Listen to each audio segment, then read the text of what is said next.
तो बच्चों आज हम पढ़ेंगे बोर्ड मास, ठीक है।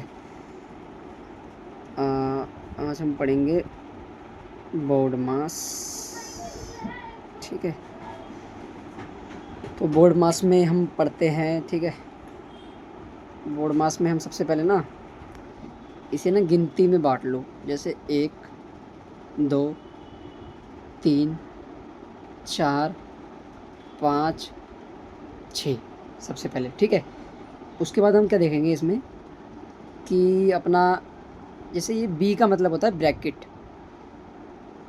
ठीक है। इसका मतलब होता है ब्रैकेट्स, ठीक है। ओ का मतलब होता है ऑफ, डी का मतलब होता है डिवीज़न, ठीक है। और एम का मतलब होता है मल्टीप्लाई, और ए का मतलब होता है एडिशन, ठीक है। और एस जो है, जो सबसे आखिरी में होता है, उसका मतलब होता है सब्ट्रैक्शन, ठीक है। ये 6 तरह की चीज़ें हैं बोर्ड मास में। अब हम इसके अंदर क्या जानते हैं, सबसे पहले क्या होता है, जैसे मैथ का कोई क्वेश्चन है, ये क्वेश्चन है मैथ का, तो ना ये ऑपरेशंस होते हैं जो इसमें लगते हैं। जैसे कि हम क्या करते हैं कि क्वेश्चन है, ठीक है। जैसे एक क्वेश्चन दे दिया कोई भी एक्स वाई जेड, जिसमें ब्रैकेट भी होगा, ऑफ भी होगा, मल्टीप्लाई भी होगा, तो सीक्वेंस के हिसाब से सोल्व करते हैं। तो सबसे पहले सोल्व होता है ब्रैकेट, ठीक है। अब ब्रैकेट्स में भी देखते हैं हम कौन कौन से ब्रैकेट्स होते हैं। एक होता है ऐसा ब्रैकेट जिसे हम रखते हैं पहले नंबर पे। दूसरे नंबर पे होता है स्क्वायर ब्रैकेट, और तीसरे नंबर पे होता है करली ब्रैकेट, ठीक है। और सीक्वेंस जैसा लिखा है ना मैंने, सोल्व भी वैसे ही होता है कि पहले ये होता है छोटा, फिर ये वाला, और देन ये वाला, ठीक है। अब जैसे कोई क्वेश्चन है 2/2 डिवाइडेड बाई 2, ये क्वेश्चन है। अब मैंने बोर्ड मास, मैंने बोला था गिनती याद करनी है, तो मेरे को गिनती याद है, ठीक है। अब मैं ये तुरंत पहचान जाऊँगा कि दूसरे नंबर पे आता है, बट डिवाइड से पहले आता है, ये भी देखना है कि जो पहले आ रहा है वो ऑपरेशंस यूज़ करना है। क्या होता है मैथ में, क्या होता है भाई कि ना, जैसे हम जब सोल्व करते हैं क्वेश्चन, तो ये ना हर जगह बोर्ड मास लगभग हर जगह यूज़ होता है। और जब हम एसएससी की मैथ करते हैं या कोई भी मैथ्स करते हैं, तो उसमें एक चैप्टर जैसे सिंप्लीफिकेशन होता है, सिंप्लीफिकेशन में बोर्ड मास का बड़ा रोल है, ठीक है। तो आना चाहिए।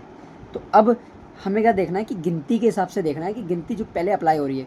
अब जैसे ऑफ है तो ऑफ मल्टीप्लाई, मैं बता रहा हूँ ऑफ को मानो स्टेटमेंट समझो, ऑफ को मानो स्टेटमेंट। तो स्टेटमेंट वाले क्वेश्चन पहले सोल्व होते हैं, ठीक है। इसलिए ऑफ को हम डिवाइड से पहले सोल्व करेंगे। तो 2/2 बोल रहा है ना, तो ये कह रहा है कि 2/2 बदलो मल्टीप्लाई में, पर बदलो मत, मल्टीप्लाई कर दो। 4 डिवाइड में 2, आंसर आएगा 2, ठीक है।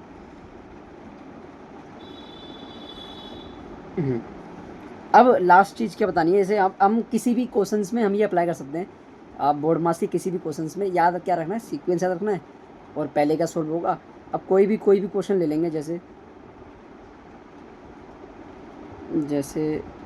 3 + 3 -3 ऑफ 2 करके कोई क्वेश्चन है, ठीक है।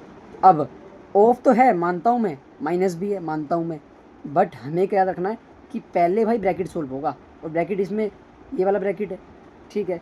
तो 3 में 3 जोड़ेंगे आएगा 6 आएगा, 6 में 3 घटाएंगे ऑफ और 2। अब मैंने घटाया नहीं पहले, क्यों? क्योंकि मुझे तो भाई बोर्ड मास पता है, मैं जानता हूँ कि भाई ऑफ पहले सोल्व हो जाएगा। तो 3 में 2 का गुना सबसे पहले कराएंगे, 3 दूनी 6, और 6 - 6 0, ठीक है। तो ये अपना बोर्ड मास आप किसी भी क्वेश्चंस में लगा सकते हो, ठीक है। इसमें कुछ ज़्यादा रॉकेट साइंस है नहीं। सीक्वेंस याद रखना है, किसको क्या बोलते हैं याद रखना है, ब्रैकेट पहले कौन सोल्व होते हैं। अब आप किसी भी क्वेश्चंस में, बोर्ड मास के क्वेश्चन में अटकोगे नहीं, सॉल्व करोगे, आसानी से बन जाएंगे। Thank you.